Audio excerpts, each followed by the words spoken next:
Bonsoir à tous. Merci d'être aussi nombreux ce soir. C'est pour nous aussi un peu une reconnaissance du travail qu'on effectue au niveau de la Chambre de commerce et d'industrie de la Moselle, en partenariat en l'occurrence avec la Chambre de métier, sur une opération qui est également pilotée par la région Grand Est sur l'animation, on va dire la dynamisation de la session transmission. Tout le monde a sûrement lu quelque part un article dans lequel on dit trop d'entreprises ferment parce qu'elles ne trouvent pas de repreneurs. Donc l'idée est de travailler à la fois sur les repreneurs, ils sont dans cette salle, les cédants sont dans cette salle, les repreneurs sont dans l'autre salle. On aurait peut-être pu mixer les publics, mais vous aurez l'occasion après, en vous retrouvant dans la grande salle, de discuter entre vous. Pour les cédants, on a prévu en fait deux ateliers. Le premier étant la grande préoccupation, comment je trouve un repreneur. Alors on ne va pas trouver de solution miracle, hein, parce que je ne crois pas qu'il y en ait. On va essayer de dérouler une attitude dynamique qui devrait vous permettre peut-être de trouver quelqu'un. On a donc la Chambre de métier qui est avec nous et on a une guest star, Laurent Driuti, hein, qui représente le CNCFA. Alors c'est un sigle difficile, donc c'est les conseils en fusion-acquisition dont l'activité principale est de trouver des repreneurs pour les cédants que vous êtes potentiellement. J'ai expliqué que l'action était réalisée dans le cadre d'un partenariat avec la région Grand Est et à ce titre-là, on a monté un certain nombre de prestations dont Cécile en fait va vous expliquer comment ça peut se dérouler. Donc, dans le cadre de ce partenariat avec la CCI, la Chambre de métier et la région Grand Est, on a mis en place des passes transmission qui vous permettent de bénéficier gratuitement d'un diagnostic de votre entreprise et d'un accompagnement concret dans la recherche d'un repreneur et éventuellement on va vous accompagner dans la transmission de votre entreprise.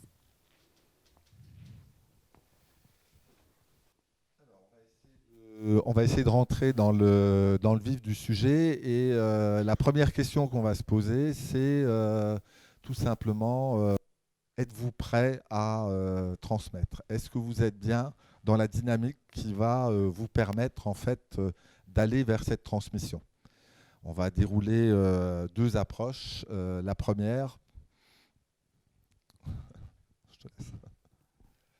Alors, pour quelles raisons souhaitez-vous vendre? Dans quelle situation vous trouvez-vous? Est-ce que c'est parce que vous avez atteint l'âge de la retraite? Est-ce que c'est parce que finalement, ça fait 20 ans, 30 ans, 40 ans que vous exercez, que vous en avez maintenant un petit peu marre et que vous voulez passer à autre chose? Est-ce que vous ne supportez plus la relation avec vos clients? Bon, ça c'est un petit peu dommage, mais ça peut être une des raisons. Et puis c'est simplement aussi le moment est venu pour vous de passer à autre chose. Vous avez des projets personnels que vous voulez développer. Vous n'êtes plus sur le professionnel. Vous avez déjà entamé une réflexion pour vous projeter dans l'avenir. Alors, ça peut aussi être le bon moment parce que aujourd'hui, il y a un contexte favorable après plusieurs années d'activité où les entreprises se portent bien, avec des résultats positifs sur les derniers exercices pour beaucoup. Les banquiers et les fonds d'investissement sont disposés, ont de l'argent à investir. Les taux d'intérêt sont bas, donc il y a aussi cette fenêtre de tir qui est intéressante pour céder, quoi. Aujourd'hui, mon entreprise est-elle cédable? Vous devez vous demander si tous les voyants sont au vert. Est-ce qu'elle est rentable aujourd'hui? Est-ce qu'elle est parfaitement aux normes? Qu'en est-il de votre matériel? Est-ce que tout est bien aux normes pour qu'un repreneur puisse exercer la même activité que vous et la développer? Ma clientèle est-elle fidèle? Est-ce qu'elle est attachée à votre entreprise, à un nom, à un savoir-faire? Est-ce que vous avez un emplacement de premier ordre? Ça veut dire, est-ce que vous êtes idéalement situé? Parce que ça va concourir à la valorisation, à mettre de la valeur dans votre entreprise. Est-ce que c'est une notoriété de longue date? Est-ce que vous avez des brevets ou des exclusivités? Est-ce que vous pouvez valoriser ces choses-là? Un petit bémol, hein, si vous ne cochez pas toutes les cases, Malgré tout, il y a des entreprises qui sont cédables si vous ne remplissez pas toutes ces caractéristiques, et heureusement. Ça, quand on est optimiste, on coche tout. Donc on va se préparer à cette transmission. On évoquera encore une fois cette éventualité dans le temps. On s'y prépare le plus tôt possible. Et pour se préparer, il va falloir mettre un peu des gens autour de vous. Donc on va avoir ces salariés, parce qu'il va falloir leur en parler à un moment ou à un autre. Alors peut-être que certains d'entre vous ne le souhaitent pas, mais ça peut être une bonne équipe de soutien. Ça va être votre comptable qui connaît la situation économique de l'entreprise, comme vous la connaissez, mais qui aura un regard comptable sur l'affaire. Votre banquier, parce que lui voit les flux financiers sur vos comptes. Donc ça, c'est peut-être aussi un partenaire indispensable. Un juriste, fiscaliste, qui va vous conseiller aujourd'hui pour vendre plus tard. Ça, c'est important pour vous aussi de vous accompagner, d'être accompagné par des hommes de l'art, par vos partenaires quotidiens. Et éventuellement, alors on en a un dans la salle. Ouais, un intermédiaire. On en a même deux. En transaction. Alors en intermédiaire en transaction, quelques informations sur ce que réalise un intermédiaire en transaction. Déjà un diagnostic de votre entreprise pour voir un petit peu si effectivement vous êtes en phase idéale pour céder, et sinon identifier éventuellement les problèmes à régler avant ça. Une approche de la valorisation de l'entreprise, parce que là il faut aussi mettre les choses au clair sur ce point-là. Il faut que les cédants soient en phase avec l'intermédiaire et une valeur de marché. Préparer un dossier de présentation, chercher des repreneurs, des acquéreurs, donc par différents moyens, l'accès à des bases de données, des recherches, des approches directes d'entreprises concurrentes ou proches du secteur d'activité. Et puis un soutien et je dirais même une intervention directe dans la négociation des conditions de reprise et de prix, et notamment de garantie également. Et puis un soutien psychologique et moral pour les dirigeants tout au long du process. Alors, vous avez la valeur qui reflète les résultats réels de l'entreprise. Ça va être, économiquement parlant, combien peut valoir votre entreprise. On reste sur la valeur, on ne parle pas encore de prix à ce moment-là. Il faut que cette valeur corresponde aussi aux éléments de marché. Si vous valorisez votre entreprise à un montant qui est largement au-dessus ou largement en dessous, ce qui se fait habituellement dans les mêmes activités, vous risquez d'avoir un souci entre l'offre et la demande, finalement. Et puis, il faut que ça soit une valeur finançable par un repreneur. Aujourd'hui, votre entreprise a une valeur, mais est-ce qu'elle est réellement finançable pour un repreneur? Il faut être souple, il faut avoir une idée. La valeur, c'est en général une fourchette, mais il faut avoir une idée de valeur, pas rester bloqué, rester ouvert à la négociation. Alors, il y a un autre atelier après. Alors, il est plutôt orienté pour les repreneurs, mais éventuellement, on peut mélanger les publics, qui va parler en fait de comment je peux valoriser une entreprise. Alors, je donne souvent une image qui est celle en fait de la situation de tout corps classique. L'eau, elle peut être solide, liquide et gazeuse. C'est en fait la position dans laquelle se trouvent la plupart des corps, solides, liquides, gazeux. Votre entreprise, elle a un petit peu les mêmes valeurs. Elle a une valeur solide, c'est des immobilisations, c'est des camions, c'est des machines, c'est des choses qui sont concrètes, qu'on peut valoriser à un prix de marché. C'est sûr que si votre camion il a 20 ans, il vaudra moins que s'il est plus récent. Donc une valeur solide. Elle a aussi une valeur liquide, de liquidité, on va dire, qui est ce qu'elle est capable de générer comme richesse.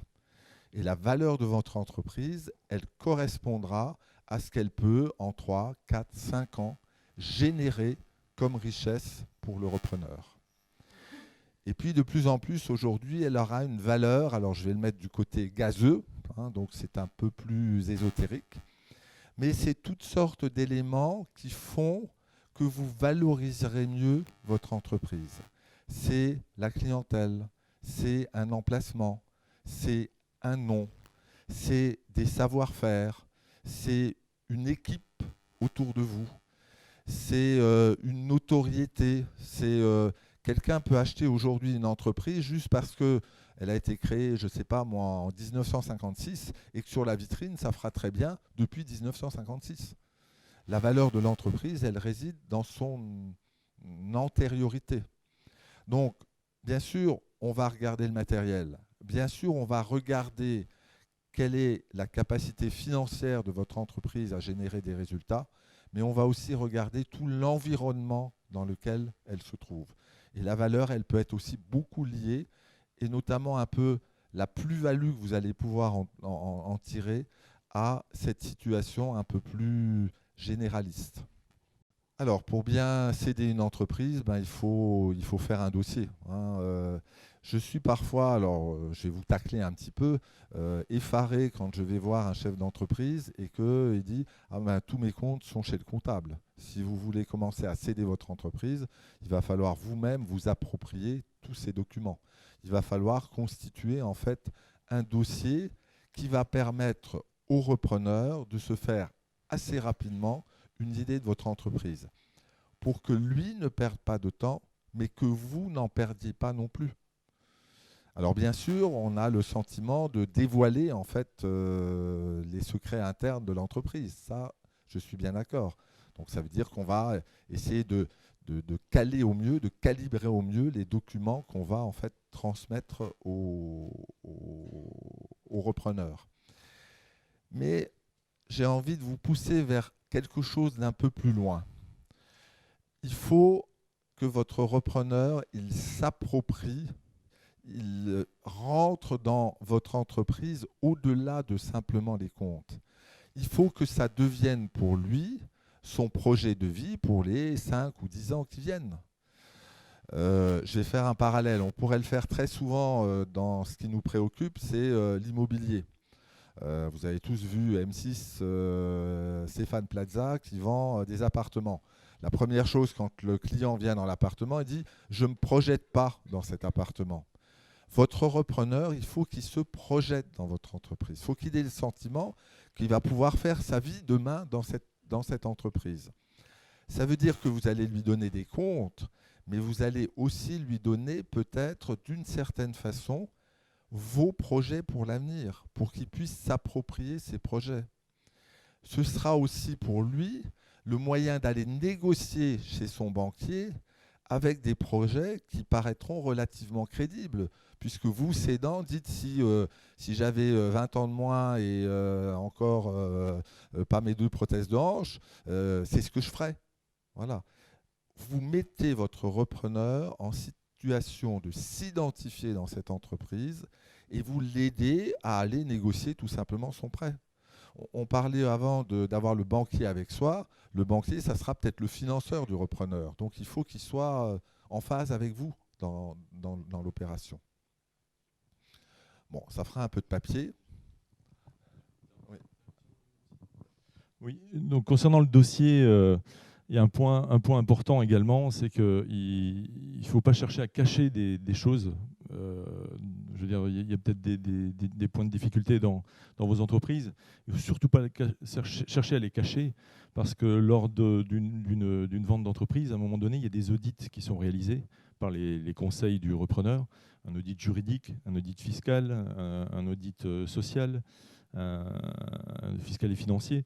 Et donc, lors de ces audits, les problèmes sont souvent relevés et peuvent endommager définitivement la relation avec le repreneur, quoi. Et puis, un dernier point, je l'ai cité tout à l'heure, donc les dossiers, justement, les intermédiaires en session d'entreprise, les réalisent, les préparent pour vous.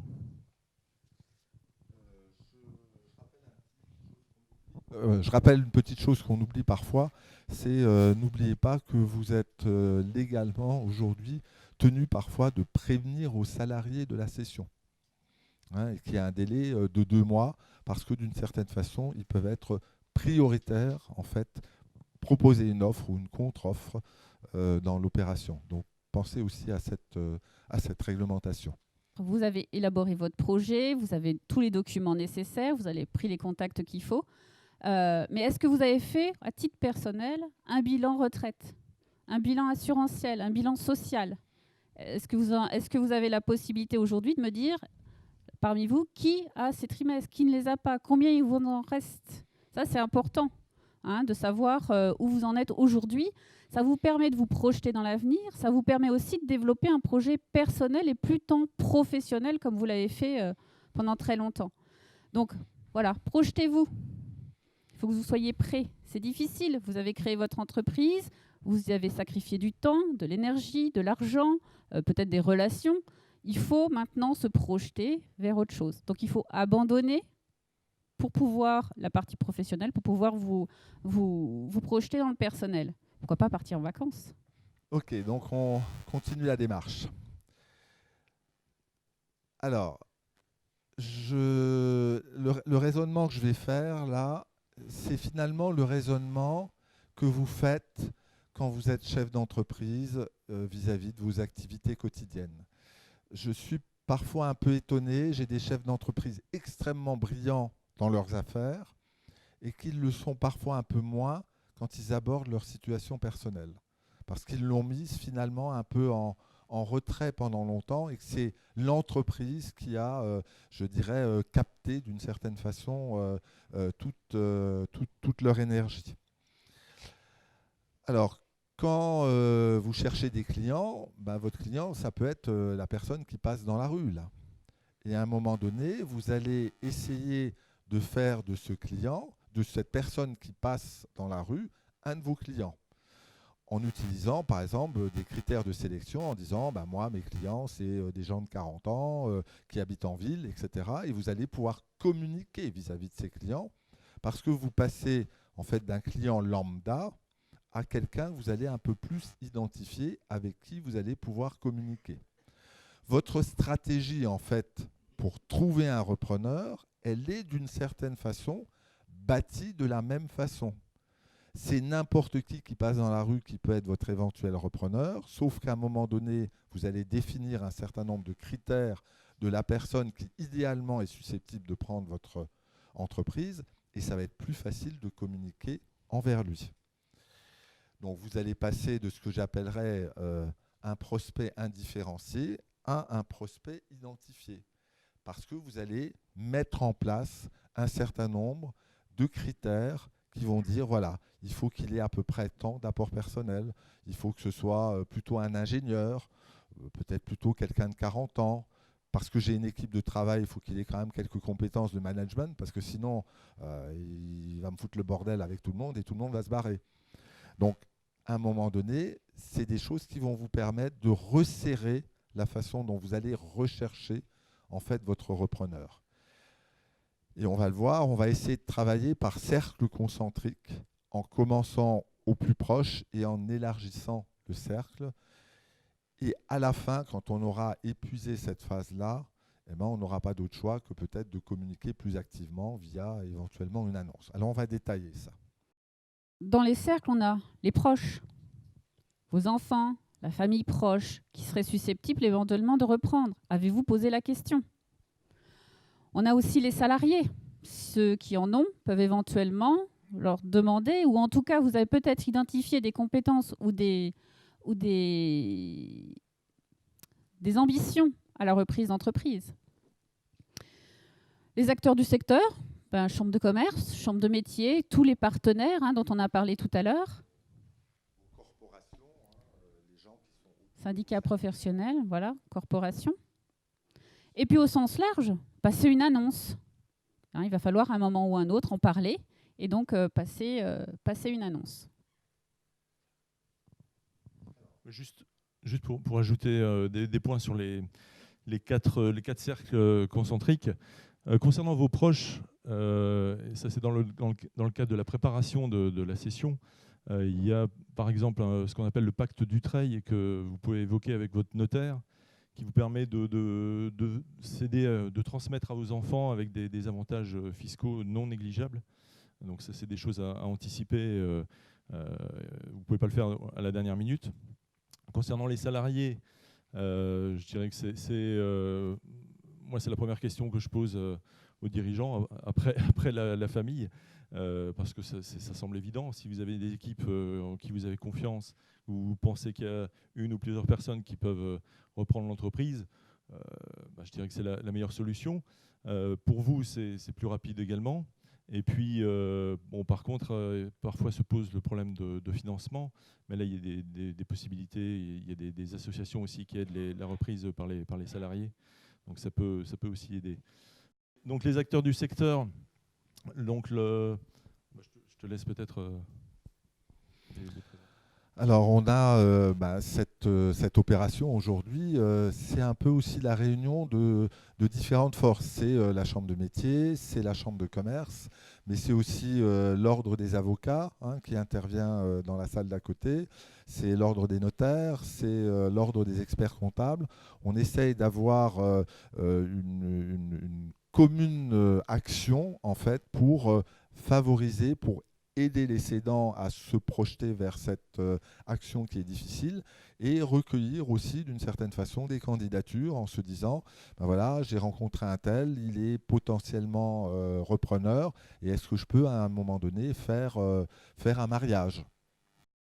Alors, au niveau des consulaires, on a la possibilité, comme je le disais tout à l'heure, de passer des annonces. Donc, la CCI, le site opportunet.net, ce sont des annonces que vous déposez gratuitement, qui vous permettent de diffuser l'information de manière anonyme. Vous avez également le site de la Chambre de métier qui est entreprendre.artisanat.fr, sur lequel vous y trouvez aussi des éléments de repreneurs. Certains repreneurs peuvent déposer aussi une annonce de recherche, pourquoi pas, ça peut se faire dans les deux sens. Mais n'hésitez pas à nous contacter, Chambre de commerce, Chambre de métier, pour déposer une annonce sur nos sites. Les annonces sont anonymes, donc vous ne craignez pas grand-chose, même si à un moment ou à un autre, il faudra quand même dire que vous voulez vendre. C'est-à-dire que l'annonce, le correspondant qu'il y aura sur l'annonce, ce sera quelqu'un de la CMA ou de la CCI. On fera un premier filtre sur les candidatures qu'on recevra, notamment de vérifier qu'il y a une certaine crédibilité dans le projet. Éventuellement, ce qui est toujours la crainte du chef d'entreprise, éliminer le concurrent qui veut récupérer votre bilan pour savoir tout ce que vous faites. On arrivera à détecter assez rapidement ce genre de situation. Ça vous permettra d'avoir une première sélection, un premier jet en fait de repreneurs. Alors, comme c'est quelque chose qui est très à la mode aujourd'hui, j'ai mis quelques-uns des réseaux sociaux sur mon illustration. Alors, est-ce que les réseaux sociaux peuvent être un moyen de trouver un repreneur? Ça veut dire qu'à ce moment-là, vous avez déjà été relativement loin dans la démarche de cession, que vous êtes, je dirais, officiellement cédant. Alors, je lance un raisonnement, on va essayer de le tester, grandeur nature, sur différentes opérations. Je vois essentiellement le réseau qui s'appelle LinkedIn, qui est un réseau plutôt professionnel, des entreprises qui ont une relation assez assidue avec un groupe de personnes où ils communiquent, pas seulement juste au moment où ils cèdent, mais déjà longtemps avant, sur les belles réalisations, notamment de l'entreprise. Des gens qui se raccrochent en fait à ce fil d'information, c'est des gens qui sont quand même plutôt sensibles à votre activité, à votre entreprise. Ça peut être à un moment donné une cible en fait de communication pour trouver en fait des repreneurs. J'ai quelques entreprises qui ont vraiment des fils d'actualité très fournis, qui ont 300, 400, 500 personnes qui les suivent.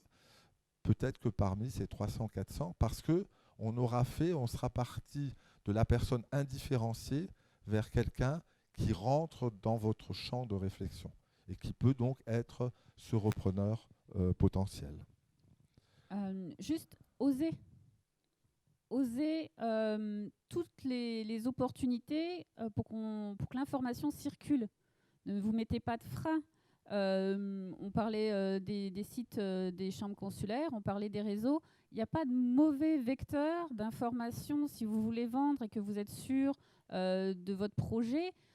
Il faut que l'information circule malgré tout. Et je pense qu'il faut oser en parler. Je voudrais juste dire encore une chose sur les acteurs du secteur. Donc Jean-Marie l'a dit, je représente le CNCFA, donc le syndicat des conseils en cession acquisition d'entreprise. Et ce matin, on avait notre assemblée générale à Paris. Alors, je suis mosellan, mais on avait l'assemblée et on va mettre en place en fait un label CNCFA pour les conseils en cession d'entreprise, justement, qui garantissent un certain niveau de qualité. Donc des gens qui sont déjà, dont c'est l'activité principale, c'est la première chose à mentionner. Alors je lis parce que c'est tout frais, hein, c'est tout récent. Des gens qui respectent la charte du syndicat, une déontologie évidemment, des contrats écrits, c'est-à-dire que c'est pas simplement ok, je vais vous vendre votre entreprise, mais une proposition écrite, claire et détaillée, avec la rémunération notamment qui est claire et définie. Une confidentialité. Alors, effectivement, on peut diffuser, ça dépend un peu de vos entreprises, hein. Il y a des dirigeants quand même qui préfèrent garder aussi une confidentialité pour ne pas informer les concurrents ou pas faire risquer que des salariés s'en aillent. Donc voilà, la charte garantit ça aussi, le label CNCFA. Et puis bien sûr, la défense des intérêts du client en toutes circonstances dans la négociation.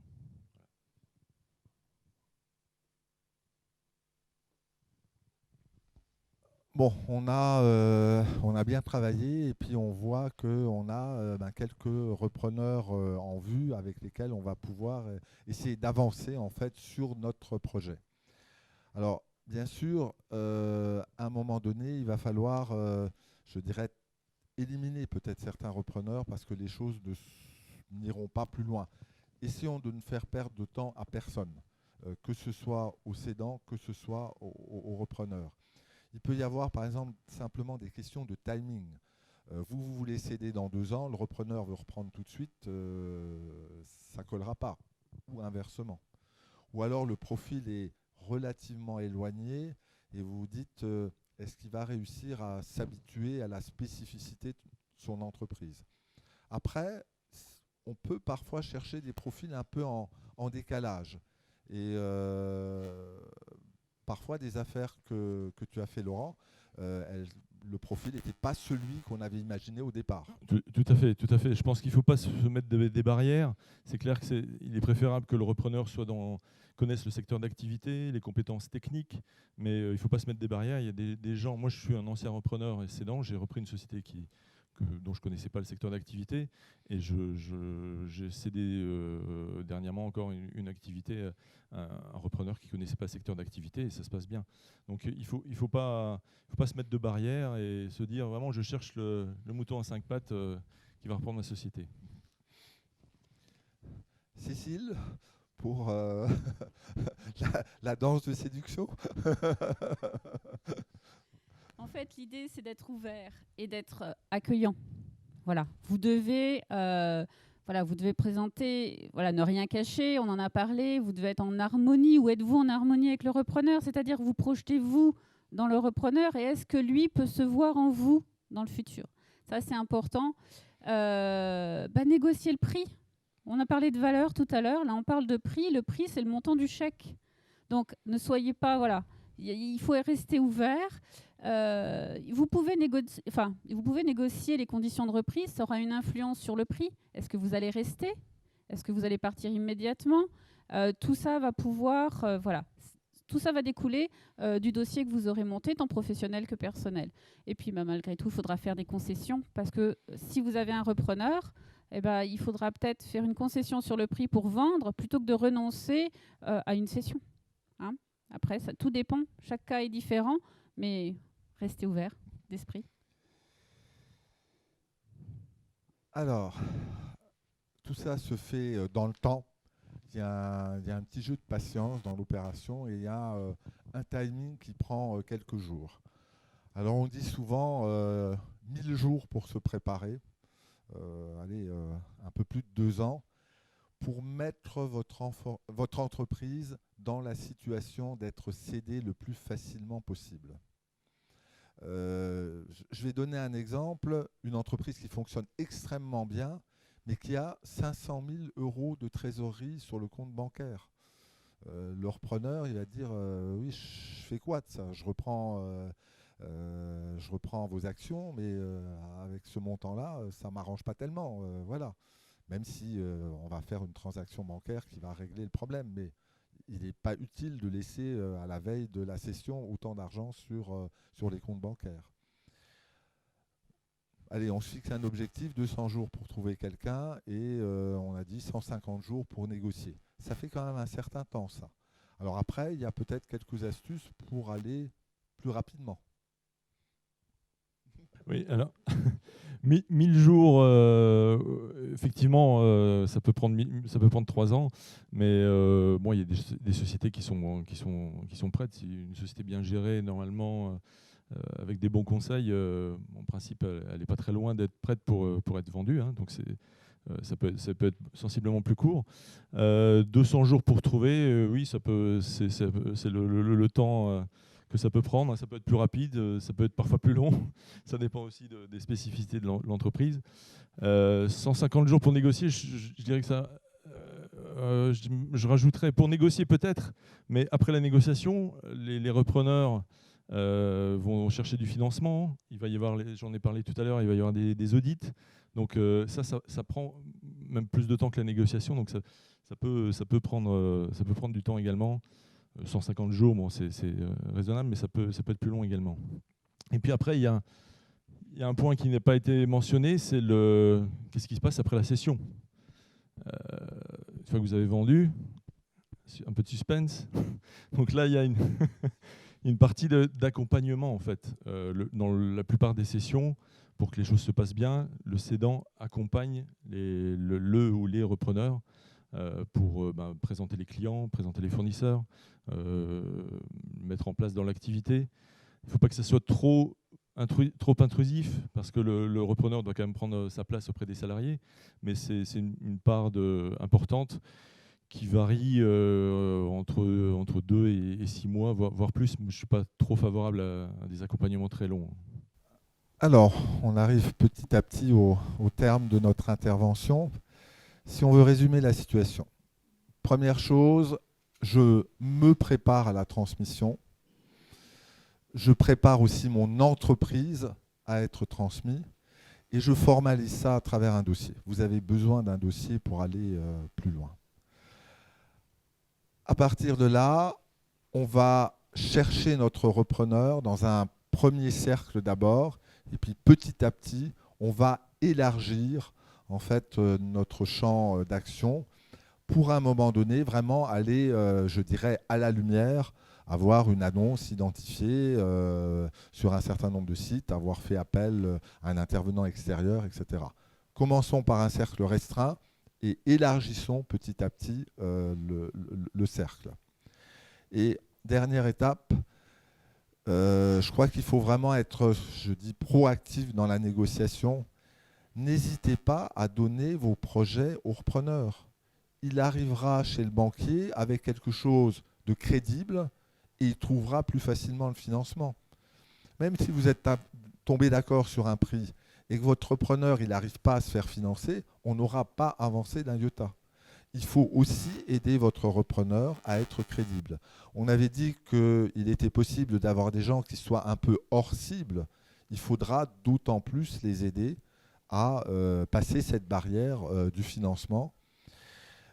Vous vendez une entreprise, mais vous vendez aussi d'une certaine façon un projet de vie, comme ça a été le vôtre à un moment donné, à votre repreneur. Et il faut qu'il s'identifie à ce projet. Voilà, on arrive au bout et puis on vous souhaite voilà, de vous retrouver sur la plage. Merci à vous. On a du temps, je ne sais pas quelle heure il est, si on est dans le timing ou pas. On a du temps pour essayer de répondre à certaines questions qui peuvent être d'ordre généraliste. On est bien sûr ouvert à un rendez-vous ultérieur. On se retrouvera dans l'espace derrière et pouvoir effectivement avancer avec vous dans cette étape essentielle à un moment donné de négocier une sortie la plus correcte possible. Et je pense bien que vos entreprises, comme elles représentent pour vous souvent un travail de longue haleine, vous avez à cœur que le repreneur en prenne soin et surtout la pérennise. Merci à vous. Juste un mot, vous n'êtes pas seul. La chambre de métier, la chambre de commerce vous accompagne. Hein, c'est gratuit. Hein, c'est rare. Profitez-en. Contactez-nous.